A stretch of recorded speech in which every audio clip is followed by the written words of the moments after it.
for us. So thank you. Yeah, I'm Jill Schimmel with the Division of Multilingual Learners and Office of Multilingual Learners, sorry. And we're really excited to be expanding the work to support heritage speakers and give them a culturally and linguistically responsive approach to learning languages, right? They already have a connection to the language. We've been doing this with Spanish for Spanish speakers, and now we're going into Mandarin. And so we have two schools in Queens, Middle School 158 and Flushing High School, that are committed to this. And we really want to set up the teachers, Yan Yan Wang, Lao Shi, and Ms. Liu, who's very new. We want to set them up for success. And we found your textbook as a grounding resource. And so my background, I speak Spanish and Japanese. I was a Japanese teacher, so Japanese, I would say, dozo yoroshiku onegai shimasu. Nice to meet you. So I can like understand some of the simplified characters, but I'm not proficient. So I'll pass it over to my colleague, Jin. Hello, everyone. My name is Xin Gao. I work in the same office as Jill. My main responsibility is creating professional development and resources for families, educators, and different family educators and students that speak different multilingual learner and immigrants. So when Jill told me this Heritage Mandarin program, I was very excited, and she told me about it, and there's like all the sequence and scope. I wish I could learn all of it like in very short time. So whenever I do PDs or whenever I create events for people, I can advocate those courses and those programs to the parents and families. Nice, thanks. Xiaoshan? Hi, everyone. My name is Xiaochen, Du Xiaochen. So I'm working with Jill and the teachers closely, working more as a part-time consultant. So we've been in the planning stage for this heritage program that Jill just introduced, and I'm as well very, very excited about this program and working with Jill and working with the teachers. And I'm looking forward to learning more about your book today. Yeah. Sure. Yeah. So Dr. Liu, yeah. Yeah. So first of all, thank you for, reaching out to us. And we are also excited, about the two Chinese heritage programs that you're planning, and also about the possibility of, adopting our textbook, because we really devote this textbook to our dear, students. And I think a lot of materials or stories actually coming from our students, even our children. So, so yeah, that's why we're so excited about this new programs. And I am an associate professor of the practice at Duke University, and also currently is the director of the Chinese program at Duke. And my research, actually, Chinese heritage language learning or education is one of my research interests. Yeah. So I'm so lucky and to have my, colleagues to work with me, and we four together, produced this textbook. Yeah. It's so nice to meet you all. Yeah. Great. Nice to meet you. And this is the first year, right? So these would be two programs, but there's such a possibility for expansion. I should pull up exactly how many students, Jin, you might know this, how many students in New York City have Chinese as a home language. It's a lot. On the Spanish side, we have about 200,000 for Chinese, different types of Chinese. It might be like 100. I don't know. 12,000 or 70. Okay. Okay, so we have a lot of students, right? And we're starting with two classes, so about 60, 65 students. And so we really, I have the questions down there, and Xiaochen, I'll ask you to kind of speak to some things, but we had some overall questions about just the pacing and like what this looks like. I believe Wang Laoshi is going to see her students 4 days a week. They're 8th graders. So, and we think this text is relevant. It would speak to American-born Chinese speakers. I think we'd supplement with some New York City specific resources about the Museum of Chinese in America that's here in New York, the Chinatowns in different boroughs, things like that. But yeah, we put our general questions there, and Zhoushan, if you want to jump in, let me know. Yeah. I think would you mind first of all let my co-authors introduce themselves a little bit? Yes, Then please. we can go, to the questions. Yeah, thank you. Yeah, Jingjing, maybe. Yeah, so my name is Jing Jingjing, Ji Jingjing. Yeah, currently I work at Northwestern University, and I'm also in charge of placement tests as a placement coordinator for our Chinese language program. Same as Yan, my research interest and also teaching interest revolves around heritage language learners. And also, indeed, as Yan just shared, a lot of texts from our textbook come from our students. I'm sure you already checked the 10 lessons, right? So for example, lesson 2 about the experience at the airport actually comes from one of my students 2 years ago, who indeed experienced the the dialogue with the security staff at the Chicago airport. So that text actually was inspired by her true experience. So our intent of creating such a kind of textbook is to make our classroom more resonating to our heritage language learners. Because in the past years of teaching, we find that either the textbook for heritage language learners are outdated, or many instructors simply use, I see most popular one for heritage language learners, which is totally not appropriate for their linguistic profile. So when we heard the news that you're starting a particular program for heritage language learners, we're so excited, because this is not very often seen in K-12 environment. So we're really happy to hear the news. You're making the efforts to advocate for Chinese Americans, particularly to make the in-classroom more engaging and also inclusive for this learner group. And we're happy to share what we know about this group and what we can do for them. Yeah, nice to meet you all over the Zoom. Yeah. Thank you. Yeah. And also Jingjing will be, log off for maybe for 15 minutes to pick up her daughter, and but of course. she'll join us later. Yeah. Just to let you know. Right, Okay, Min, maybe. Yeah. You're on mute, I think. Min, you're muted. You are mute. Yeah. Sorry about that. Let me repeat. It's nice to meet everybody. My name is Mingming Liang, Liang Mingming. I work at MIT for 24 years, and I've been teaching Chinese for 31 years. And I've been focused on the heritage language learners since I was at MIT, actually before that. But I was basically when students want to see which level they should go to, they have to go through me. So I would say that I've been dealing with this for a long time. So I'm so glad you want to use the book. Yeah, Grace. Hi, my name is Grace.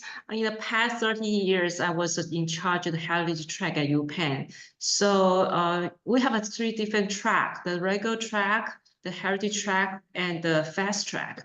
So our population at Penn, about 350 students per semester, half of them the heritage. So, and I also in the past 10 years, I also developed the Chinese biography, the Lang Lang, Jay Chao, Yao Ming, that kind of book readers.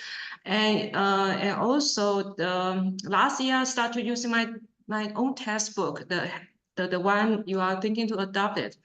It's very, very successful. I can guarantee your student will love it. Okay. Yeah. Great, thank you.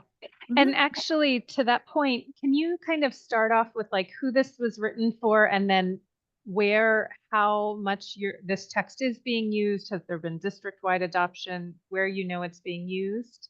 Because it's just written last year, right? Yeah. It was just published last April. I mean last year, and because we all of us teach on at colleges, college level, and we know because we presented our book and the design principles, theories, and also with concrete examples at conferences like ACT4, CLTA, and also in this past summer, there is a conference, Heritage Around the World, the second international conference. We also presented that. So if you interested in watching the presentation, we have I think recordings for one of the presentations that includes the design principles, the theories behind it, and our design principles, and also concrete examples how to teach the first lesson, and also the example projects, our my co-authors, we developed. So yeah, we have that resources ready. And Jill, if you don't mind, can I share the questions that I have? Yeah. And I I'll have let the- you. Oh, perfect. You can share your Yeah, screen. yeah. Perfect. I have the list of the questions that you sent to us, and I think maybe today we can focus on number 4 and 5, because I think that's most maybe related, and that's the areas that we can provide suggestions, right? For the first 3 questions, I think you may directly contact the publisher, because now the copyright is with them, right?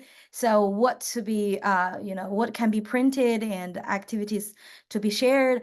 I mean, we are not sure. So please contact them directly, and also including the Word, doc of the text, those stuff. Yeah. For the last 3 questions, yes, we have the traditional Chinese, text that's included in the resources hub. I think maybe 1 or 2 of you have already checked that, because I saw this a screenshot of the resources. So it's in there, but it's in PDF. And is there a workbook? We don't have a separate workbook. So all the exercises, activities are included in the main textbook. And yes, there is ebook available. You can purchase through the publisher's website. And the last question, yes, we are planning the next book, continuing the book for intermediate and even pre-advanced learners, because there are a lot of options for advanced learners, the textbooks. But yeah, we are planning for that. And the topics will be related to the first book, but maybe the content and projects and language-wise will be more advanced. Yeah. But we will follow the same principle, like a community-based learning. We encourage our students go to their family members, go to talk with their families, go to the community. So this basic, approach will be kept. And also we will, touch upon some other very important issues. One of them is mental health of the American Chinese American students. So that will be one of the new topics that we'll include.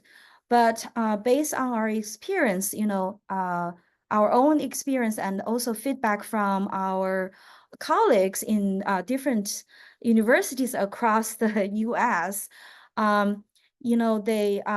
what we heard, most students, really enjoy the topics, love the activities we designed.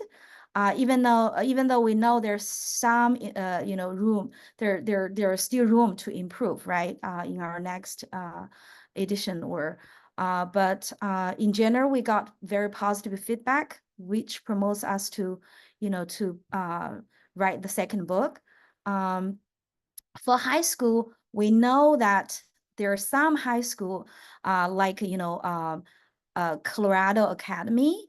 The Chinese teacher there actually is one of my community partners. So she is planning to use the book this semester as well. So if you guys want to have more information about the sequence, about the specific, instructional questions, I mean, I can use her as my consultant, right? And to provide you some answers for reference. And yeah, I know also a local school in North Carolina. Yeah, they are using that. They're planning to use it as well. So my colleagues, please feel free to share. I mean, co-authors, if you know somebody is using, I mean, high school level or middle school level is trying the textbook. Is there any, Well, I have a friend who's teaching at Duet, the private school in New York, Duet, high school.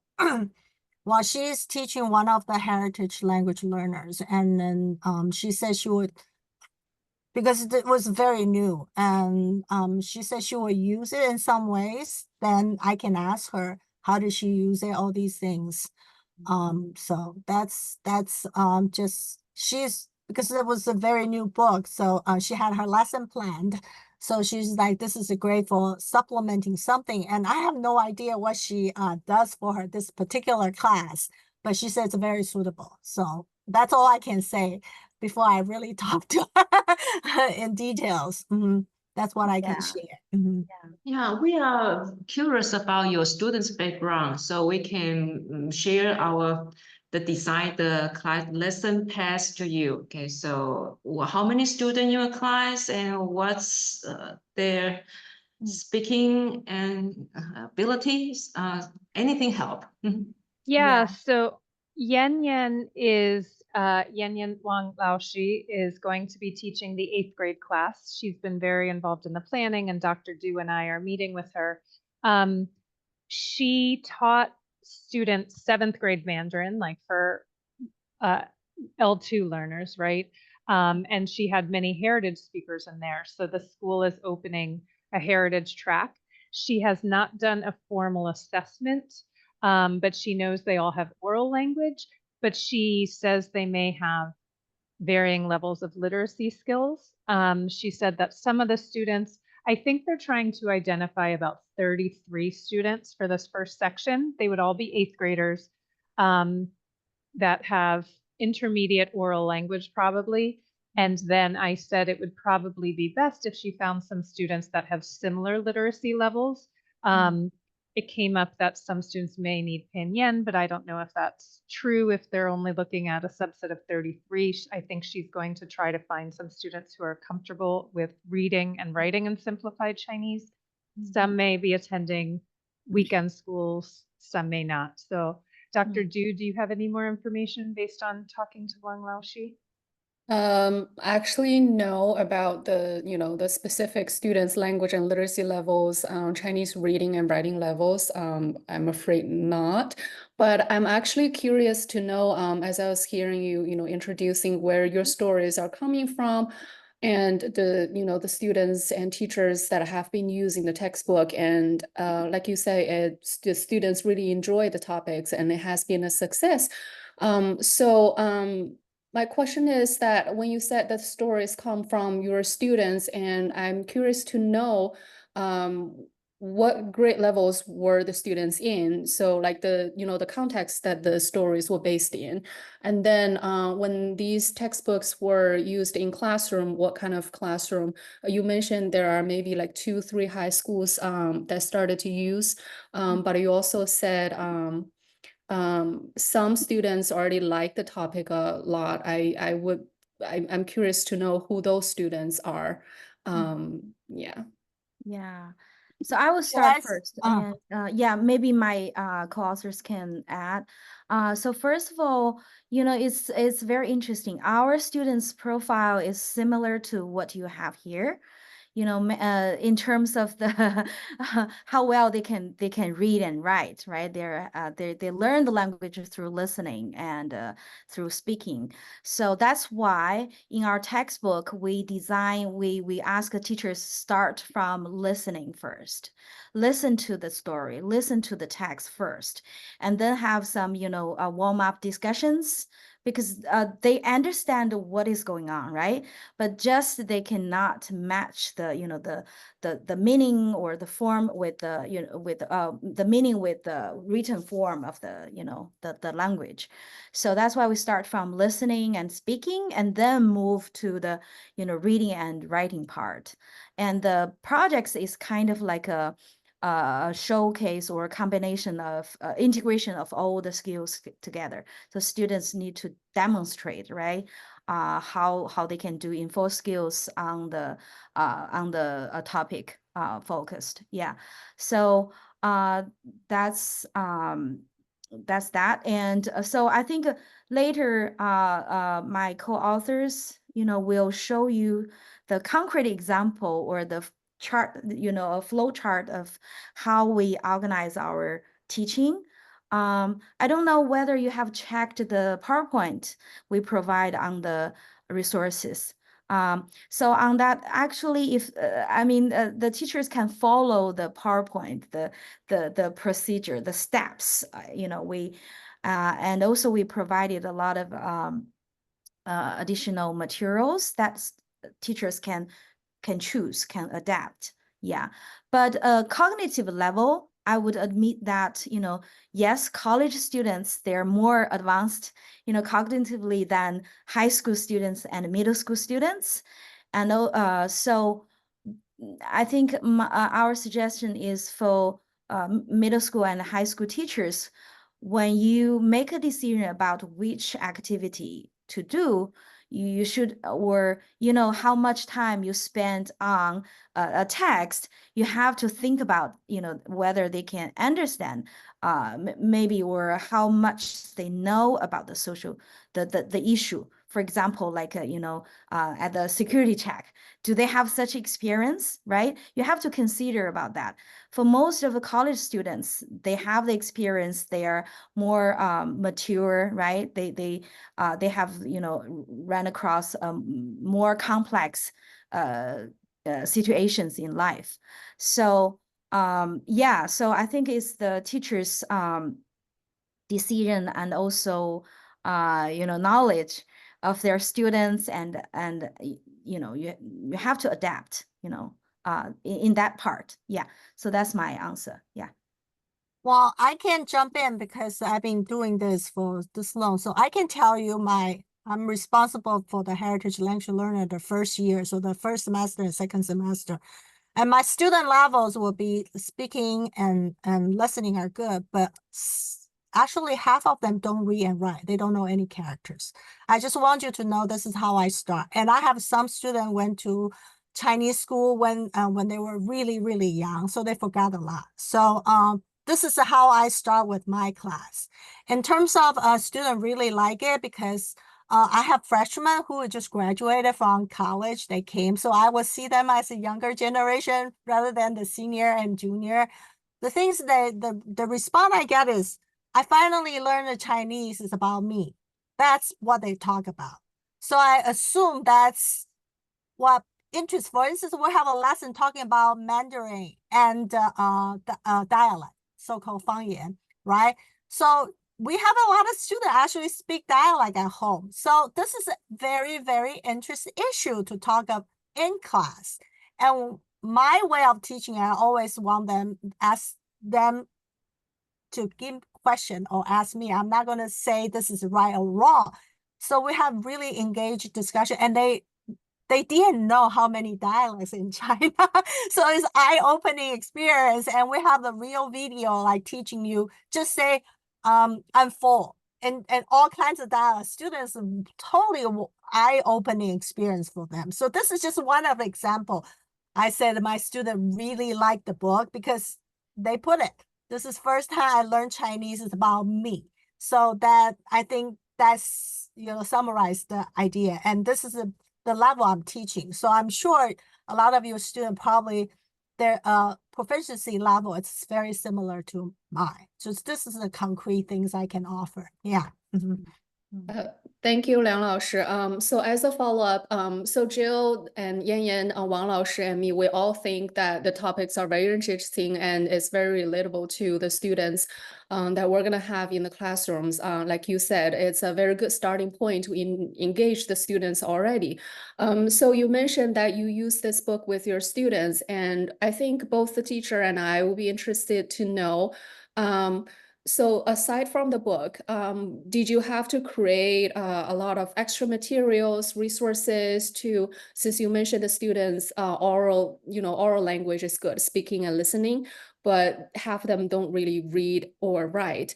So did you have to create a lot of resources, extra resources to supplement, to like differentiations? Did you have to do any of those? Yeah. Okay, I can answer that because I also have a co-teacher because I teach 2 sessions and other teacher, my colleague to teach another 2 sessions. After we adopt this textbook, it's so easy. We have everything ready. We have the PPT. We have even the text is ready. It's in our resources hub. And yeah, so it's very easy to use. And later, I can share you the PPT that what we do for our task. Can I share? I think you should be able to. I can make you. Yeah. So I think, perfect. yeah, maybe Mimi will talk about the ebook the student can work on. Yes. So and I think this is a very good, especially like the China project that I did. So this is from the lesson 9 and lesson 10. And what I have my student is they have to introduce each of the Chinatown with 5 or 6 PPTs about the location. So everybody was assigned a different Chinatown, and they have to just do some oral report. And later on, they have we also take them to the Chinatown. They have to create and design the tour. Sorry. Nice. That is very. I think the student. You are right located and in New York and Yeah. about the future Chinatown. How do we need to protect Chinatown? So I think for the if we can, maybe we can show you the PPT that we create in our resources hub. Oh, Mimi, you want to talk about the your ebook project? The project for the first lesson 1, the about names, Chinese Yeah, names. so our first lesson is about Chinese name, and my experience with my students, they never really consider their Chinese name as anything. They were just like the English name as a label. So we dive into this, and then after the lesson, I ask students to create a book of their name.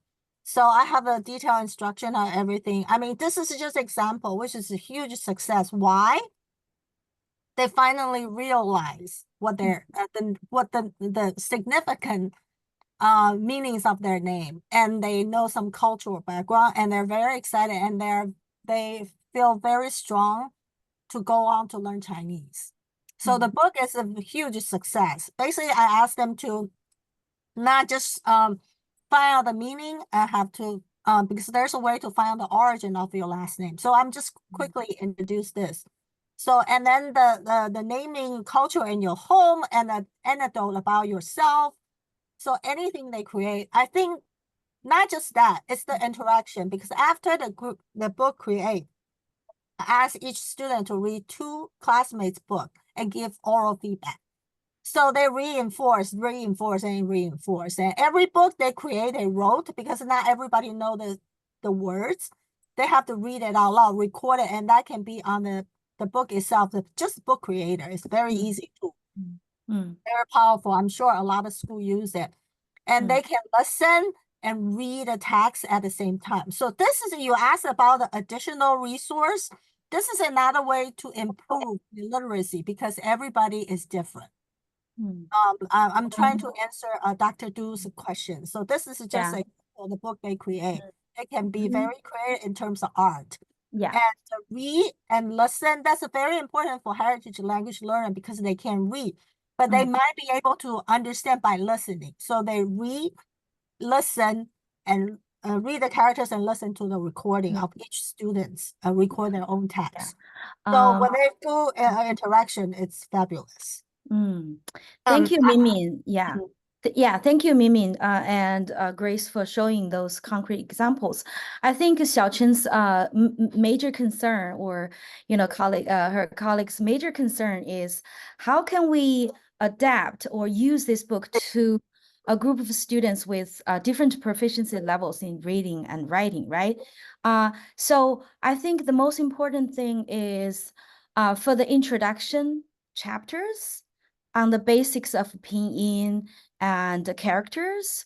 So we suggest our teachers to spend, more time on that to make sure that students have a solid, foundation of the literacy skills. And all the characters appeared in the introductory chapters will be reappear in the first 2 lessons. So that's why we think if we do it right, so the first 2 lessons, students won't feel that difficult in terms of the reading because they already see the character. And also, I would like to mention that Mimi has very rich experience in teaching basic, the elementary level of heritage speakers. So a lot of exercises actually developed by Mimi. For example, we start from character. We radicals character, and then use the character to do to make a word, because they have larger oral vocabulary, right? They just don't know how the written form. So we ask students to make it, for example, 生, what kind of 学生 or 生日, or any vocabulary that has this character, right? And then we expand the phrase, the vocabulary into sentences. Yeah. And then or into short passages. So the activities, after the introductory in the introductory chapters actually I think are very useful and helpful. So I think teachers can either use the exercise we provided, or they can model the exercise, right? If there's a need among students, if unfortunately most or the majority of the students have no previous experience, and you want to lay solid basis for them. So I think maybe you can model the the fun games like a word puzzle, or those kind of stuff that Mimi developed.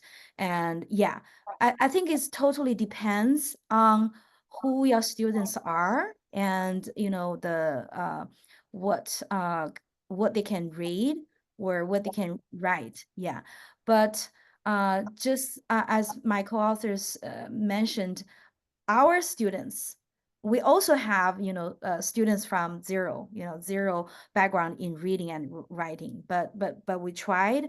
And so I think it just needs some time for maybe for Xiaochen and Wang Laoshi to talk details of the students, and also think about the exercises may be useful for this group of learners, right? Whether there's a need to develop more, but I think the ideas are there, the activity ideas are there, and on the PowerPoint we also provide additional resources that may be for those students who have like a higher proficiency in reading and writing. Maybe the teachers can adapt those, assign those for those students, and ask them to to watch or to read, and then share the information in class, right? So I think there are a lot of ways to adapt you know, to recombine the materials we provide. Yeah. Yes, and I'm so glad that you mentioned the introduction chapter because we're planning to use it for our Unit 0. And I know that one of the question or one of the concerns that the teacher has is, yes, it does have a lot of content, including pinyin and characters. Actually, one of her concern is how. So let's say she has 2 to 3 weeks to teach this introduction chapter. How should she like structure and what are some activities? Because in the introduction chapter, there aren't actually any activities. I think it's just the pinyin and the character like information, the content, right? Like the basics to review all of those. We have Oh, you have the exercise. activities? Yeah, we have like exercise. puzzles and Yeah. a game. It's all about reading, and actually it's fun because you ask students to create puzzle themselves. Yeah, but not like in a contextual, like it's not in a story or in it's more like a games, right? Interactive games, right? I think one of her concerns was how can she teach these lessons in a context? Yeah. That was one of her questions. It reminds me of the, you know, we group the the characters actually into different themes, like a dog. We put a lot of characters there. Yeah, So I can share the students PPT so you can have can- okay. I just find it. Okay. Okay. Yeah. So That would be Mimi, amazing. do you want to just talk about so I just Well, it's really just, I can give you a basics, right? And then depends on your students. How do you want to have fun and want to learn? So these are in the beginning, it's a very elementary. I mean, you're very basic. You teach them radical. I told them how important the radical is. And right now they don't care because they're typing in. I said, but in the future, radical actually help you to learn new characters. That's the thing. So students get the habit into these. And then later on, we from characters to words. That means vocabulary. And then words to sentences. For instance, here, right? You can go down to 家人. So what kind of vocabulary come up with? And then we have content. You call it content. We have reading sentences. And then these sentences turn into paragraph. For instance, these individual characters, right? And then you have, and the pace is really depends on your students, right? Because our class time, the length of our time is very different from yours. And also, four of us, our school is different. For instance, I demand handwriting, but some school might not. So that the pace will be very different from that. So all these things you have to figure out yourself and talk among yourself. For instance, what I remember Jill mentioned is a 40 minutes a class, right? We are ranged from 50 to an hour and a half. So then you get the pace is completely different. That's what Dr. Liu is trying to emphasize. This is you have, and then this is fun because you can teach them how to read the basic character. They can read the date. And a lot of students didn't know the English, the word, the Chinese is completely different. You start with a big and then small. And then you teach here historical event because these dates are usually major historical. So that's how I do it. So with fun and learning history, and then here's the vocabulary, and later and next slides will be sentences. So you start with the sentence. So because I told my student, when you learn the characters, it's individual symbol. It doesn't make sense until you put them together. So student learn, I can teach you the one thing I do is they learn these characters, how many words they can come up with. So in their repertoire, right? They matched it. And then they make sentence, write it down. So every character become meaningful. That's how they remember everything. That's how I teach.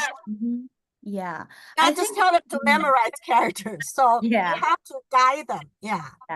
So I think for the introductory chapters, my personal opinion is for high school or middle school learners, I strongly recommend to spend more time on on the foundation part.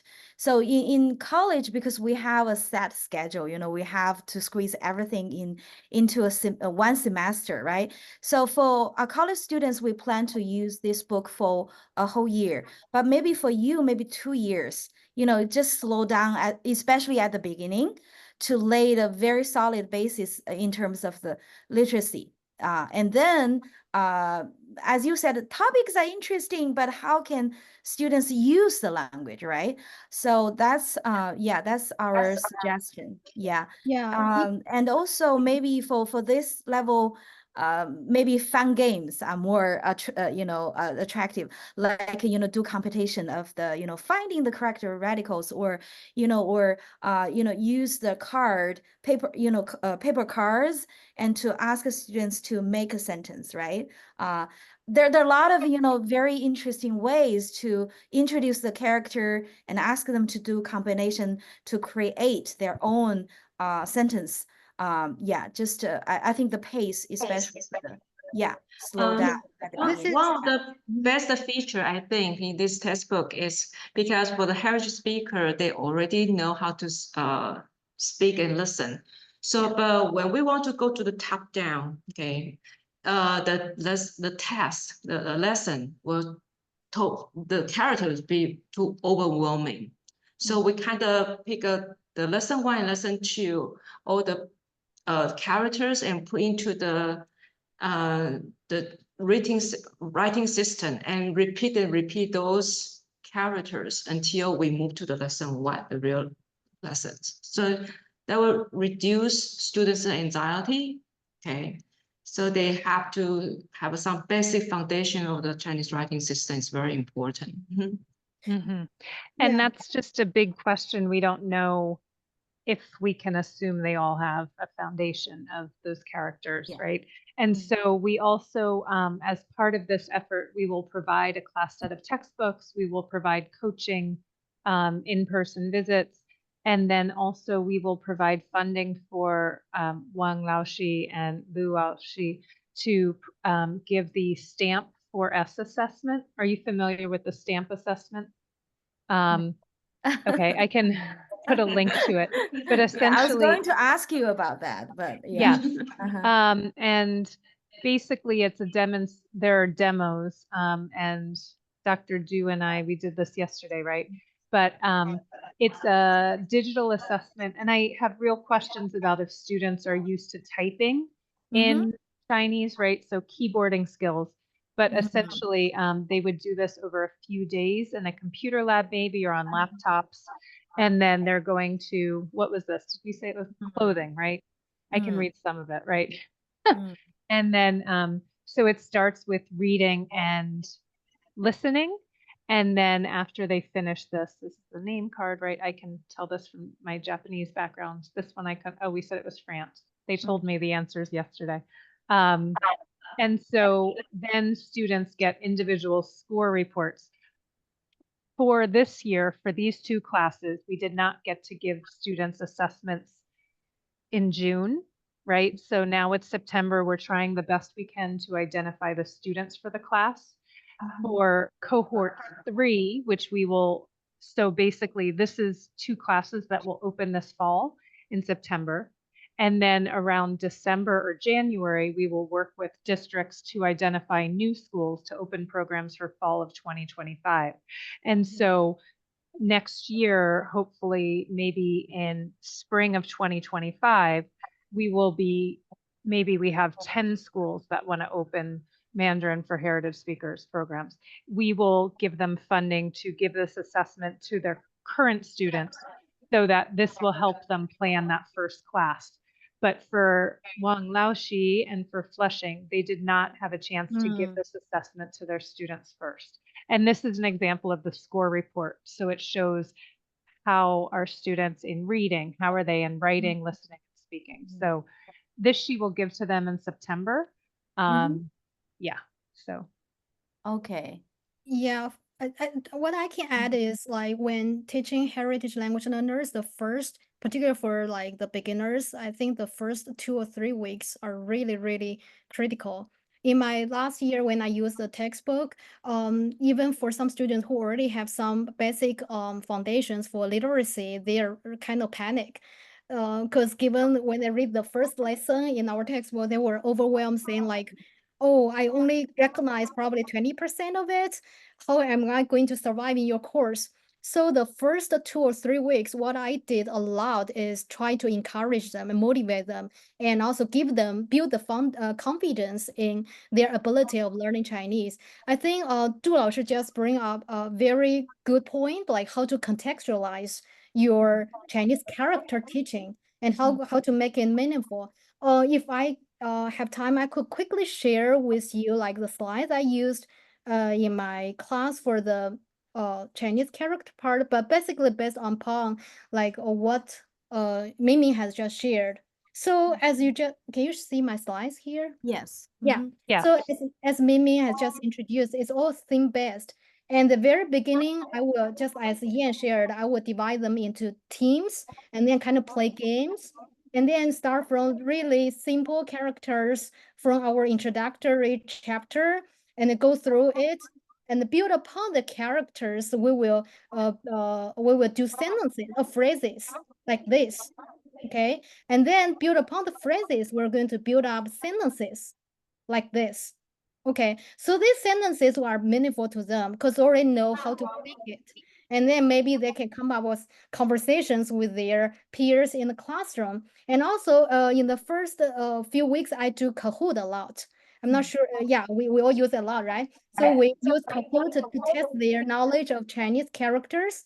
And after a while, build upon that, we will do some reading comprehension. So build upon the sentences, we do reading comprehensions, which will be a short paragraph.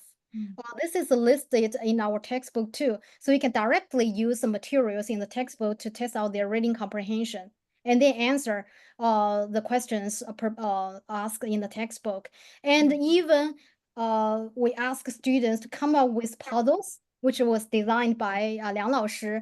And so as you can see, we kind of like make it more transitional for the students, gradually increase the difficulty from the character to words, phrases, and then paragraphs. And then from input to output. Eventually, our students create very interesting puzzles for other students. For example, students from Northwestern created puzzles for MIT students to solve, because originally the original puzzles are created by MIT students and we adopted it in our textbook.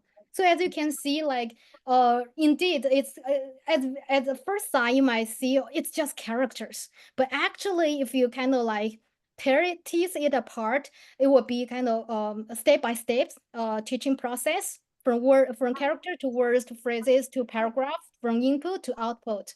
And to make the test not that too challenging for students at the very beginning to build their confidence first.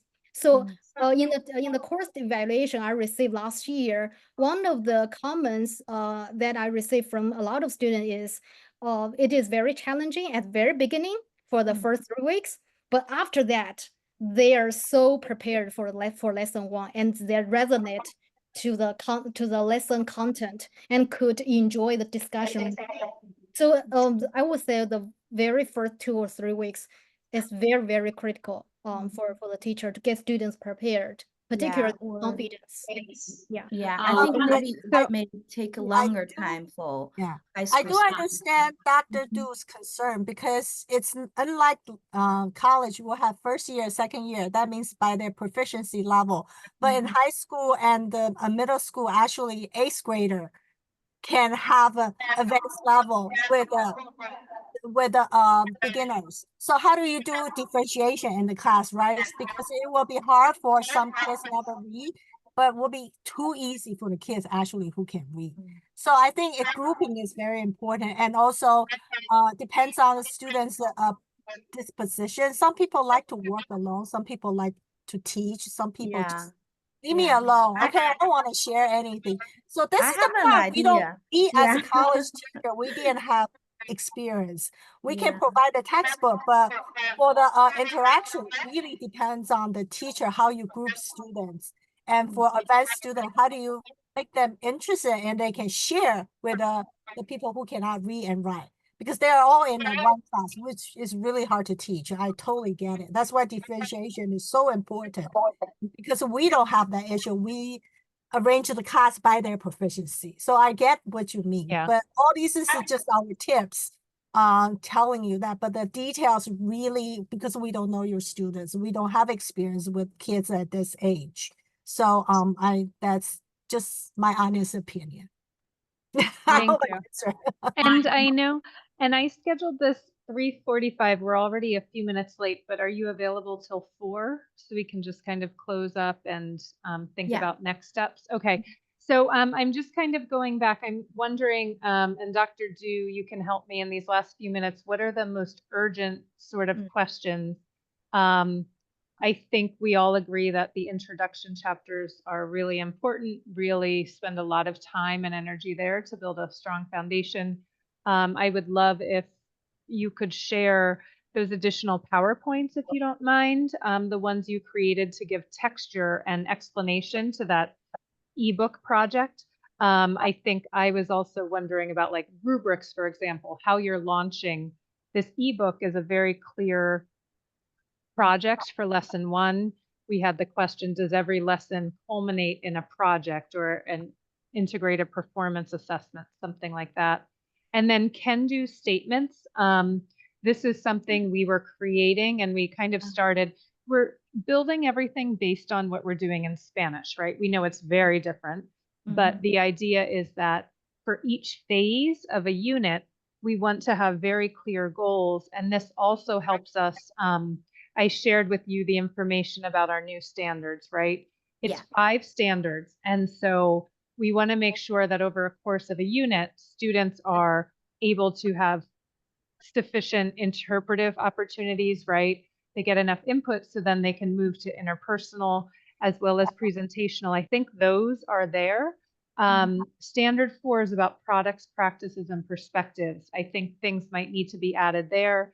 And then cultural comparisons. So that's why we wanted to understand the can-do statements for each in order to make sure they're getting all 5 standards. Yeah. The good news is we design all the activities and exercises based on the 5C, Activo's 5C standards. Great. And the bad news is we don't have the can-do statements right now, but we are thinking of collaborating with, local high school teachers. The teachers that I mentioned to you, will be using this textbook in the fall. I'm thinking of collaborating with them and come up with, specific can-do statements.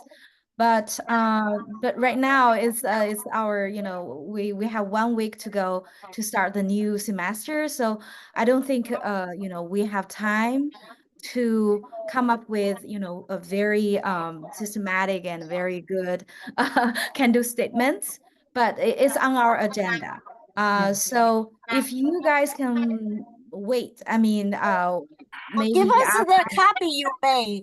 We Well, have I an think, example. Yeah. Yeah. Why don't you I just think, show us? That would be great. yeah, I think that's what will happen. So maybe basically because you start your semester in 1 week, we start Wang Laoshi is going to see her students in like 2 weeks, 3 weeks.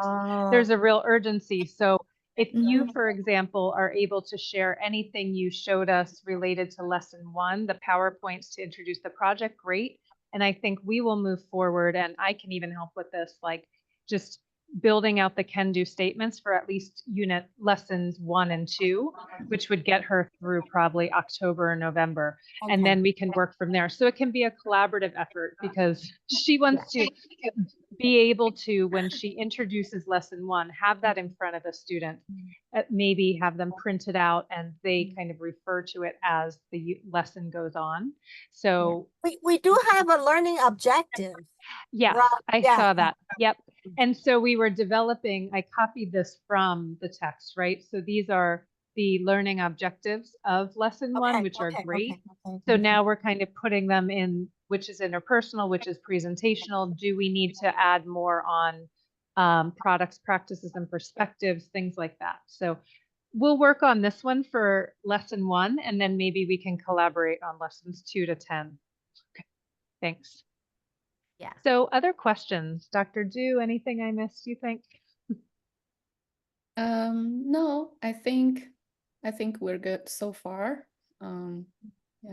Okay. Yeah, So just if you want to yeah. collaborate with the can-do statements, I mean, let us know the time. Like, when do you need a lesson 2? So we can coordinate our time, right? Because, you know, just if it's just slow one lesson at a time, then, you know, cover the class until October, then we Mhm. want to pick some time to do lesson 3 and 4. So just give us a time frame and then give us a sample how you do it, because we don't do it in college.